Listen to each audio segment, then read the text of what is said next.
One Piece chapter 1176 is here, and you're gonna get Grumpy Murphy today. There's some positive. We have some positive to talk about. There's some really fun things in this chapter. Then we'll get to the Grumpy. Color Spread is a reenactment of volume 12, connected to the live action, I assume, and then someone sent me the side-by-side of the original volume and the live action cast recreating the volume, which was really sweet. So this is, everybody's just very excited for this upcoming week, Tuesday. The live action season 2 comes out. I think my favorite part of this is the addition, obviously, of the crew members that weren't there in volume 12 before, but now instead of Usopp jumping into the air, instead he's on Frankie's shoulders, and I think that's really sweet. Anyway, last chapter, Loki came in and just started dragon firing everything, just taking care of the nightmares. And now we have the Straw Hats, Lilith, Ginny, all coming in to do what they can do. Now, I think that this is adorable. Well, we'll start with Lilith. So Lilith apparently randomly also had these Omni Drain Converters, ODCs, in the Vegapunk box. For why? You know, like, I don't know where that came from. I don't think these have been mentioned before. I don't think this was foreshadowed at all. I think this is just like, you know, Lilith has a Mary Poppins bag and here she goes. Now she has these that will save the day, which honestly works for the character. If Lilith just starts pulling random nonsense out of this trunk and it really is a Mary Poppins gag and Oda just keeps returning to it like, oh, we need that thing? Oh, I just happen to have packed it along with my Vegapunk clone. How convenient. Like, if that's gonna be an ongoing gag, it would be hilarious. And I do love, as Lilith is talking to Frankie, Bonnie adorably is just, for whatever reason, on Frankie's head, being curious about everything alongside of him, and as Frankie continues to turn his head more and more, Bonnie stays in perfect position, but her hair drops a little bit more and more alongside of him. I never really envisioned these two having any kind of bond, and I don't know that they will, but this scene is adorable. So we have the fire spreading, the library and the school are engulfed in flames. Luffy is riding on top of the giant dragon that the Straw Hats don't even know who this is or if he's on their side, and so Usopp is just like, that's Luffy on the dragon. Does that mean that the dragon is friend? Which is honestly fair, because really Luffy could go either way with him. This could be a dragon that he's befriended and now they're coming to save the day, or this could be an enemy that Luffy thought it would be funny if he would try to ride the dragon, and now the two are fighting, you know, mid-air. Either way, Nami trying to put out the flames with Zeus is really clever, and I don't know why I didn't think about this. I mean, I know that they were bound, you know, just recently, and she couldn't have done anything previous, but obviously they were going to get loose eventually, and I didn't even consider Nami using Zeus to put out the fire. And it has a very short lifespan because this is going to be Lilith's moment, but I do appreciate Oda utilizing the Straw Hats, because really we don't have Straw Hat heavy chapters very often at all anymore, and we got to see several of them step up and do what they can to help save Elbaf. Now, this line was super interesting to me when Zeus was putting out the fire, and then Killingham came running up and said, "You promised to cast aside the history of the world." Wait, sorry, I didn't read that in the correct order. Hang on! You're breaking your word. Who said you were allowed to put out the fire? You promised to cast aside the history of the world. So, at first, I thought Killingham was talking to Zeus. And I was just like, how does Killingham know Zeus? What are you talking about? What promise did Zeus make to Killingham? Well, one of my patrons pointed out that he was probably just talking about the deal that they made with Elbaf. You know, like, this child's going to throw herself off the cliffside unless you burn your history and your culture down. And then Elbaf agreed to burn their history and their culture down. And now Killingham is like, no, you don't get to take that back, which you were trying to kidnap our children and you were holding them hostage and threatening to murder them if we didn't do this thing. Now the children are free from your clutches.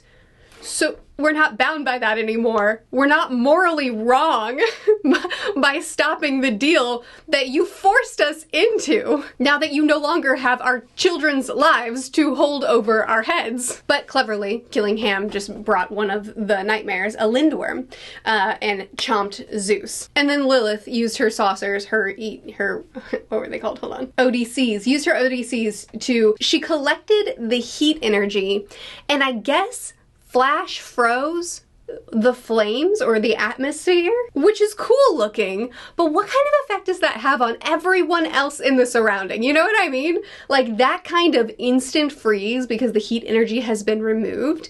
That kind of like extremely low temperatures that it must have created, I would think would also affect the people and probably also the owl inside the library, right? Is he okay? Anyway, it is nice to see Vegapunk acknowledging Frankie's craftsmanship.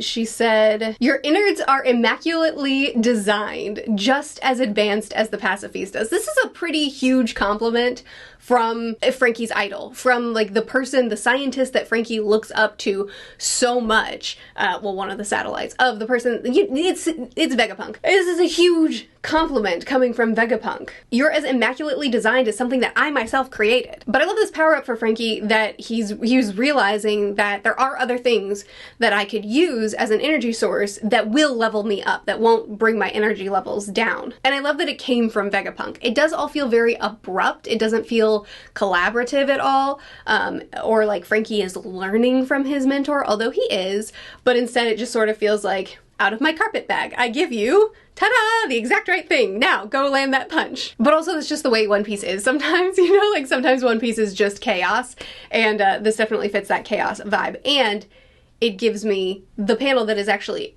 that I love so much in this chapter, and that's of the three teaming up against Killingham. We'll get to it. So Saul and Robin are running off to the library to try to protect the books of Ohara.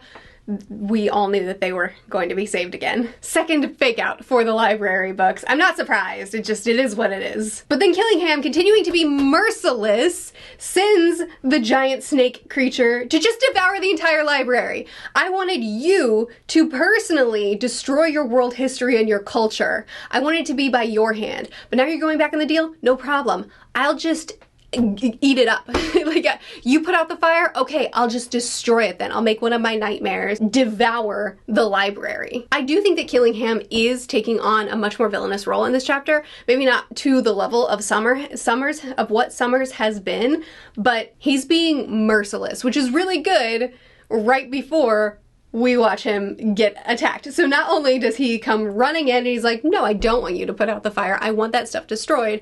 I want it to be by your hand. Okay? It's not going to be by your hand. No problem.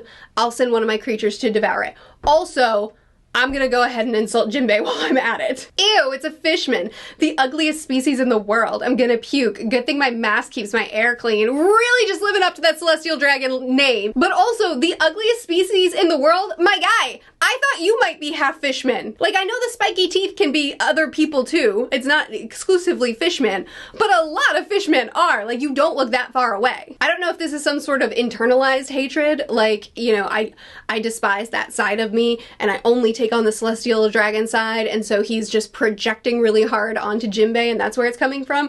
Or if he just, you know, he just has a different character design. Katakuri had sharp teeth and he wasn't a fishman, so maybe it's just a unique, it's just his character design. Didn't Caesar also have sharp teeth? Because Killingham looks a lot like Caesar. Maybe I'm remembering that wrong. Anyway, it doesn't matter. Maybe it has nothing to do with self-hatred or projecting, and it's just him just being a celestial dragon. Either way, love Sanji here, because he's not just protecting someone because she's a woman and he's always going to come to the rescue of women. No, this is Jinbei. This is actually the crew member that I think he has the most beef with of anyone else. Maybe.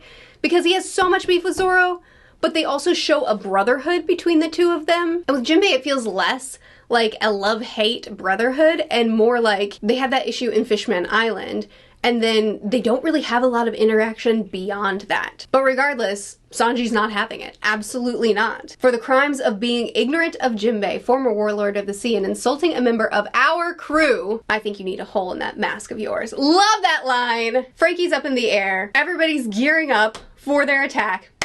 And I love this page. Frankie punches the Sleeptid so hard that its head rips off of its neck. Jinbei punches the belly so that Zeus will be shot out. And then Sanji attacks Killingham, folds the guy, breaks his skull, it looks like. Not that I think that that kills him, but it sure would humiliate him, I think. But I do love seeing Sanji come to the defense of one of his crewmates and seeing these three work together in this way. Now, as much as I enjoyed all this, because we don't get a lot of Straw Hat-centric chapters, at the same time, Elbaf is stacked in our favor at the moment. We've got a giant dragon bigger than Kaido, a giant Luffy, giants that very quickly we'll learn that the Domi Reversi is just not really a big deal. I mean, I love to see our Straw Hats step up and get a moment of fighting side by side, defending one another, doing what they can, even if the arc feels like it's already a given for our side. All right, let's do the Dory and Brogy thing. Boy, was I robbed of my emotions. You know how Sommers last chapter was shouting, "Give me back my feelings," because of the fake out death that he experienced? That's about how I felt this week. Okay, Grumpy Murphy, here she is. Dory and Brogy. What a great scene for them. This fighting for maintaining a piece of themselves, the self-sacrifice, the brotherhood. Not only are they fighting past their Domi Reversi, but the moment they get past it, they check in on each other. Are you there, Dory? Just barely, Brogy. These two who have been wreaking chaos and they're meant to kill their leader just now. They've descended upon him. What will happen? They're fighting past it because they refuse to be the ones to take his life, because of the dishonor that would be, because that's not who they are, because they love him and it would kill them to harm Elbaf in this way. And they fight past it. They check in on each other and come to an agreement of what must be done in order to protect Elbaf. Very much like Harold. Very much like Harold, who said, "I can feel myself slipping away.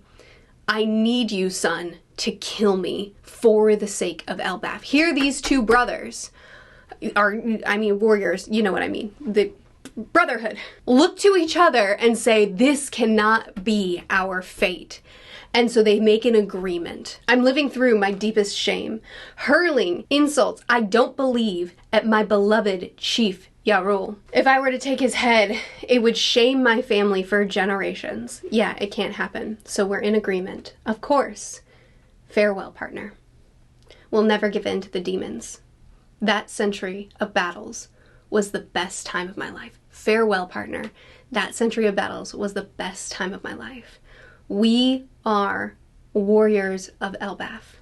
When we die with pride. In an agreed upon action, they protect Elbaf from themselves by dying in battle, as would be the Elbafian, honorable kind of death, but it's so tragic because it's not the kind of death that they would actually, it's not the kind of death in battle that they would actually want.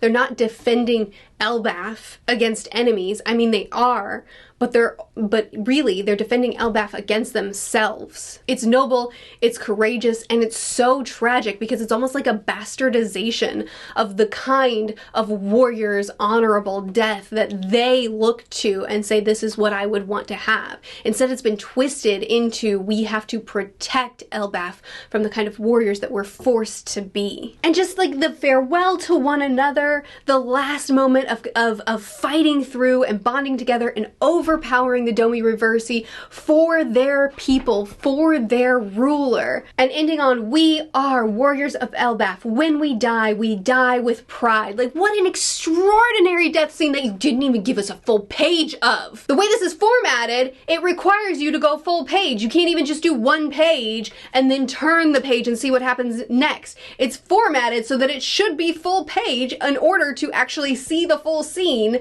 And therefore, I have to see in the very next breath, they're already regenerating. And fine, they're immortal. They regenerate. It's been established time and time again. I don't care that their heads came back on. That doesn't bother me. What bothers me is how cheap it all feels. Domi Reversi, I already really struggle with this plot device because even though Oda set it up in a way that it makes sense, he's using it consistently, it's fine in a technical sense, but just narratively, it's not very satisfying. I don't think, especially if we're just going to keep using it again and again and again. But regardless of that, if we were going to have a really intense scene like this, and we're going to have characters who are looking at their comrades and saying, I can't cut him down. I can't look in the face of someone I love and then kill him even though I know he's gone. If we're gonna have this kind of moral turmoil and emotional struggle of these people who have turned, and we're gonna have the internal turmoil and fighting back of those who have turned, and then we're going to have them cut their heads off and then have it regenerated, great, we could play on that. If we're gonna do that, then we could easily then make our characters say, oh no, because then they come back and then they're still fighting. So now Dory and Brogy don't want this. This is their greatest shame, to actually go after their brothers and go after their leaders and be the ones to destroy Elbaf. That destroys them, that's killing them inside. That's the greatest shame that they could possibly have. So they commit this act of their own loyalty toward their country, trying to save their country from themselves, and then they regenerate, and then they're still attacking. So now we've stolen that moment from them because they're still under the curse, and we've stolen the reprieve from their comrades that don't want to cut them down, because now not only would they have to see this happen, but now they have to continue to do it again and again. No matter how many times we hit them, no matter how many times we cut them down, it doesn't matter. They just rise back up because they're immortal, and we just have to keep cutting down the people that we love. If you want to do the regeneration thing, fine, do it.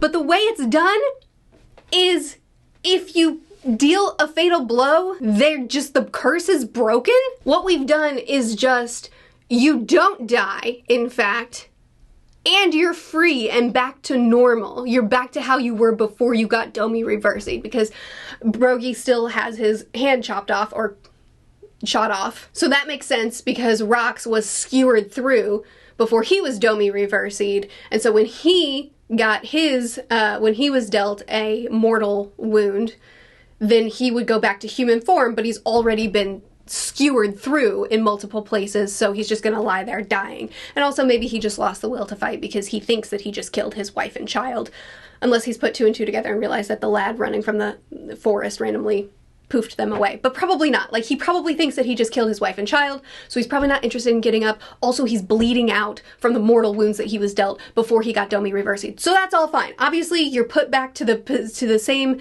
state that you were in before you got Domi reversing. Rox was already mortally wounded before he got Domi reversing, and Shamrock showed up after Roger and Garp fought him, and Shamrock finished the job in his mortality. No problem. Don't have any issue with the consistency there.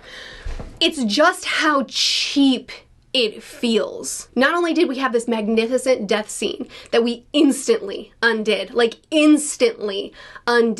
but we didn't even undo it in a narratively interesting way where the tragedy continues forward and the noble deed, the noble sacrifice that they did is also undone. No, you're still fighting. Go after your leader because you're still immortal and you're still under my control. No, you still have to fight the ones that you love. That's what this curse is. No, instead it's, if you deal a mortal blow, they're perfectly fine, and they're also all better. It takes all the stakes away. Domi Reversi was already a device that I really struggle to accept, and now you're gonna nerf it so hard that all you have to do is fight? Like, the big emotional difficulty with this was that we don't want to attack the people we love because there still might be some of them in there, and because it just feels really bad to do it. But now, who cares? Attack the people you love. You're setting them free by doing this. So now this daggone plot device is even worse because, oh no, someone turned into a demon. Hopefully they don't hit you first. Like, that's about all the threat we have. Hopefully they don't hit you first. But if we hit them first and it's a mortal blow, we've set them free. Go ahead, Emu. Domi reverse Dory and Brogy again. Domi reverse Loki. Domi reverse Luffy if you want to. It doesn't matter. All we have to do is cut their heads off, and we've got Zoro on our side. All we have to do is cut their heads off, and they're back. You're free again. Curse, freedom, curse, freedom, curse, freedom. You want to have a dragon head chopped off? Do it. Have an epic giant dragon head cut off. There's no stakes. It doesn't matter. You can do it. I know I'm being really bratty right now. I'm so sorry. I just hate this so much. If you wanted to have another fake out death, which I don't think you need another, but if you wanted another, go ahead and do it. It doesn't matter. Just do it in a way that's narratively interesting. At least keep the curse, and let's find a way to get them out of the curse, that's not zapping the scene that you just gave us of all of its emotion and zapping the Domi Reversi of all of its stakes. Last chapter, I said we have to have an escalation from here because our side looks way too stacked. And what Oda did was he made our side look even easier. He made this all look even easier. And I know Ibu's still here, and I know that we still can raise the stakes. And I know there's gonna be a group of people that are gonna tell me, stop crashing out. Just wait a few more chapters. Oda's cooking, he'll figure it out. He's got something up his sleeve. And maybe he does, and I hope he does. But I only have this chapter to talk about this week. And then so here we are. We're talking about this chapter because that's what I've got. Okay, next. At least we ended on a high note. Wait, no, sorry. I have a little bit more complaining to do first. Brogy says, even the most mangled corpse is the picture of health when you flip it over. Yes, Dory, thank you for laying out for us how lame this is. Ending on a positive note. Zoro says, so we can do whatever we want? Which is funny because I was reading through the dialogue of all these giants and I was like, yeah, but Zoro doesn't care, I bet. And then we get to his dialogue and it's like, no, he's reveling in it. But all the warriors are excited about this. Someone says that they don't like it. Come on, these are our comrades. We can't do that, can we? And each of our warriors, you hate to see it. It's a real shame. Pains me on the inside. A real heartbreaker. Don't take it personally, but prepare to die. So you have all of our warrior generation and Zoro standing together, thrilled to have themselves an epic battle where they just get to slice indiscriminately through all the demons, knowing that there's no consequences. They can slice through all the demons. They don't have to have any sort of internal anguish, mental turmoil, moral questioning. They don't need any. They don't have to think. They can just slice, chop. And ta-da, everything's all better. I know it's not gonna be that bad. I know that Oda will add something else to give us something. But again, I have this chapter to talk about. And this is what I've got. Now, as a preemptive defense, obviously this doesn't ruin Elbaf for me, or the Giants, or anything, blah, but a plot device that I already didn't like has now gotten worse. And I'm mad about it. That's the chapter. I'd love to hear your thoughts. Did you like it? Did you not? Give me all your thoughts. One Piece live action is dropping this week. Cannot wait to talk about it. And I'm looking forward to the next chapter to see where we're gonna go from here. Please chat with me more in the comments. I'll see you again soon. Bye.